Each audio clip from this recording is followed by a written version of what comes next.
Okay, well, we all know those old games, gathering dust at mum and dad's place, could be worth a pretty penny, but what we didn't know, they could be worth this much money. This much? Super Mario Brothers 2 game from 1988 was sold 2 weeks ago in the US for a whopping $88,000 after it was discovered in the back of a cupboard. Now, here in Australia, Adelaide gamer John McLuhan boasts one of the biggest collections of Nintendo memorabilia in the country, with a total worth around $100,000. The hobbyist has proven himself quite the console connoisseur and has attracted a legion of fans online for his impressive catalogue of rare ticket items. John McLuhan joins us live from Adelaide. G'day. G'day, guys. Hi. Everything old is new again, it seems, and people just love nostalgia. I mean, how long has this been a passion of yours? I guess I've been collecting Nintendo my whole life, but about 6 years ago, I decided to just add a few items. I went to sleep one night, woke up the next day, and I had a Nintendo collection in my lounge room. Yeah, so it's just been a big, good, long, fun journey. And why Nintendo? Of all the things you could have started collecting, why Nintendo?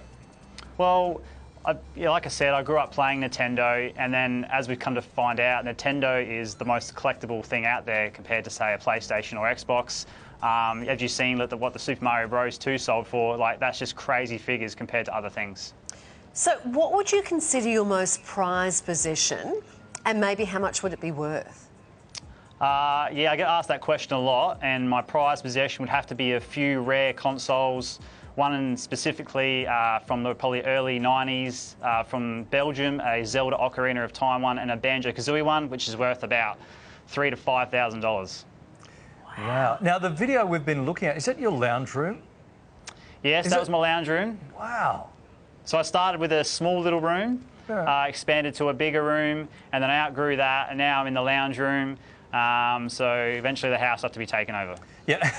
Do you look for sort of specific items, things of value, or you just kind of grab whatever you can? Yeah, I did have goals at first, collecting specific things that I wanted to add to the collection that I knew were worth lots of money. Over the years, I've grown, and what I've been doing now is, with the new Nintendo Switches that come out, I grab every single variant.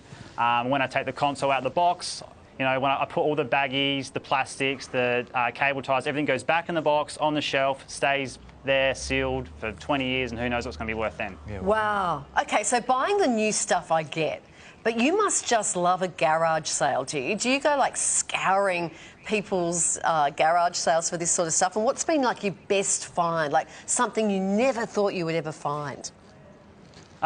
Well, yeah, I used to do that a lot because people back then didn't really understand the value of what they had, but social media has really changed that a lot now, so garage sales are getting harder. But recently I went to a op shop and found some really rare Nintendo games that are worth a couple of $100, and they had them there for $1 each, and I couldn't believe what I found. So that was a really lucky one not very long ago.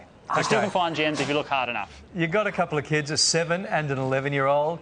You've got family, you've got friends. What do they all think of this? Every time I open my door up and take someone new into there, they get blown away. I love the reaction of people's faces. That's probably why I started doing social media. I wanted to share my collection with everybody else, and I get a lot of positive feedback. People love joining in the journey. And yeah, the kids, family, friends all support me, and I'm very lucky. What's your favourite Nintendo game to play? Like if you're just sitting back and relaxing?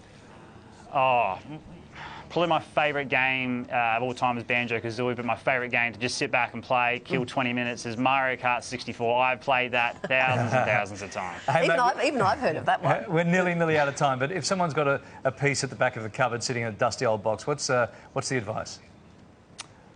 Get it out of there, display it, look after it, keep it out of the sun. If you want to sell it, post it online about 7 o'clock at night. Yeah, look after your stuff. I'll give you a call, you'll give them $20 for it. That'd be great. Done. Thank you, John. Good to talk to you. Fascinating. I love Thanks, it. guys. Yeah, it really is. Now, you can find John over at YouTube and Instagram as Nintendo Down Under.